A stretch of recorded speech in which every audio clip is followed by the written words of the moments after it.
Hello there, and welcome to a video I am not even close to being qualified to do, but people have done more questionable things, so I thought, why not? And also Stalker 2 decided, oh, I'm not gonna download normally, I'm gonna get up to 75% and then tell you to do it again because you don't have enough space even though you do. So go ahead and download me again. I'm not gonna do it myself because not only am I a prick, I'm also a massive pillow princess and refuse to do anything to improve this relationship. Fuck! Well, that was weird. Anywho. So, you like playing Souls games and Japan, but Sekiro was too hard for you, huh? Yeah, I don't blame you. But don't worry, I'm here to teach you how to survive Nioh 2. Notice how I didn't say play. Now, before I get into the gameplay, I'll tell you about the first and, for some people, the hardest boss of the game. Character creation. I need to be brave! Here are some things you should keep in mind. You can redo all aspects of your character, including gender, anytime you want without cost, so don't worry too much about the end result and just have fun.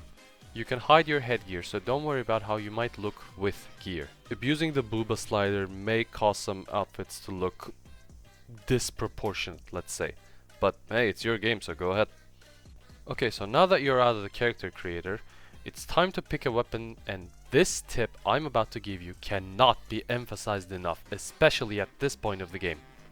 Fuck the meta. It literally does not matter what you pick. The game does not start throwing actual bullshit at you until New Game Plus 2. So just pick whatever you feel like using, whatever you think will be the most beneficial to you and your playstyle, because the concept of best weapon does not exist in this game. So after choosing the fists and the Odachi, you pick your Guardian Spirit, which not only decides your burst counter type, but also gives you immortality until it doesn't. Again, there is no best type of Guardian Spirit, so just pick. So with our trusty blue boy by our side, we're now ready to show Japan just who we are. Now, finally, I will give you some tips as to how you can go about playing this game without reducing the amount of hair you have on your head. And this time I'm not gonna make jokes. If you watched this far, first of all, thank you, and second, I think you deserve some genuine advice for the game. Enemies hit like a truck. They hit harder than the realization of knowing that your favorite streamer may not see that funny message you sent into the chat because she was too busy making weird noises.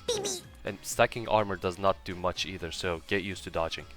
Analyze the enemy's attack patterns. Now, this may seem obvious if you have played Souls games previously, but not only do enemies here have grab attacks, they can also decide not to do their burst counters for a long time and then say, hey, remember this? Your best bet here would be to block. Now, it's not going to be your primary method of damage negation, but holding block and dodging at the same time has saved my ass on more than one occasion. Using Flux. What is Flux? Well, it is one of the first skills you get in the game, and it is very important that you do so because it combines two of Nioh's most distinct features, which are the timing-based stamina recovery and stance switching. With Flux, if you do both of these things, you will get extra stamina on top of what you have already recovered, and you can stack this by quickly changing stances twice, doubling the effect. Don't rush in blindly. Look at your surroundings, especially above you, because there are a lot of ambushes in this game. Keep your equipment weight below 70%, or suffer the consequences. Red graves on the ground can be used to summon remnants, and you can get their armor by beating them. It is, however, random which piece you get. Invest some of your points in magic, because talismans like Sloth and Steel make this game easier by a large margin. And finally, the last and most important tip anyone can give for this game. Don't worry about it. Lost your souls? Don't worry about it. It really doesn't matter at this point. Can't find your way around the map? Don't worry about it, and keep walking, you will eventually find it. Feel like the boss is impossible to beat? Don't worry about it, look at their behavior based on their distance from you and which moves they like to spam. Dedicate an attempt to learning a single attack if you want, or just turn off the game. Have something to drink, go to sleep. You can come back to it later because you don't have to worry about it. Even though it's a Souls-like, Nioh 2 is one of the most fluid and combo-oriented games I have ever played. And I say this as a die-hard Devil May Cry fan, someone who has played all of the games, including that one shitty mobile game.